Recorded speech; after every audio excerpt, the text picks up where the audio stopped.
ایک مرتبہ حضور اکرم صلی اللہ علیہ وآلہ وسلم نے صحابہ سے پوچھا کہ جانتے ہو غیبت کیا ہوتی ہے؟ صحابہ نے عرض کیا کہ اللہ اور اس کے رسول ہی بہتر جانتے ہیں۔ فرمایا تو اپنے بھائی کا اس انداز سے ذکر کرے جسے وہ پسند نہیں کرتا۔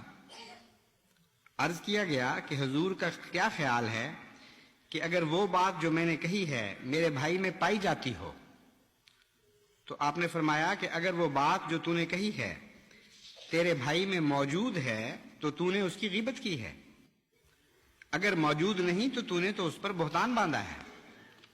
اس لیے بہتان اور غیبت کا فرق ملحوظ رکھیں ہمیشہ۔ غیبت جھوٹی بات کو نہیں کہتے، غیبت سچی بات کو کہتے ہیں، لیکن وہ سچی بات جو دکھ دینے والی ہو۔ اس ضمن میں بسا اوقات آپس کی بحث کے دوران آپ یہ فکرہ بھی سنیں گے دو لڑنے والوں کے درمیان کہ میں جھوٹ بولوں، جو میں نے سچی بات ہے وہ منہ پہ کہہ دی ہے، میری عادت ہے میں بڑا صاف گو ہوں اور سچی بات منہ پہ مارتا ہوں۔ ایسے صاف گو پر خدا تعالیٰ کے رسول نے لعنت ڈالی ہوئی ہے اور فرمایا ہے کہ خدا تعالیٰ کا عذاب اس کو پکڑ لے گا، اور بڑی سخت تحذیر فرمائی ہے، بڑی سخت اس کے متعلق انذار کی پیشگوئی کی ہے، اور نقشہ کھینچا ہے کہ ایسے صاف گو لوگوں سے قیامت کے دن کیا سلوک ہوگا۔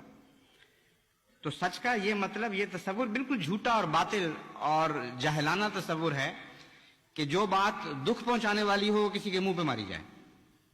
ایسے صاف گو لوگ خدا کو بالکل پسند نہیں ہیں، اس لیے جماعت احمدیہ میں ایسے صاف لوگ نہیں چاہیے ہمیں، ایسے صاف گو لوگ۔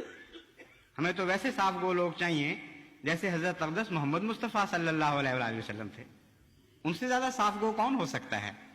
لیکن آپ دکھوں کی باتیں لوگوں تک پہنچانے سے اعتراض فرماتے تھے اور اس سے منع فرمایا کرتے تھے، اور دکھوں کی باتیں لوگوں تک کرنے سے، لوگوں کے متعلق کرنے سے اعتراض فرماتے تھے اور ان سے منع فرماتے تھے۔ تو آپ نے فرمایا کہ تو نے اس کی غیبت کی ہے، اور اگر موجود نہیں تو نے اس پر بہتان باندھا ہے۔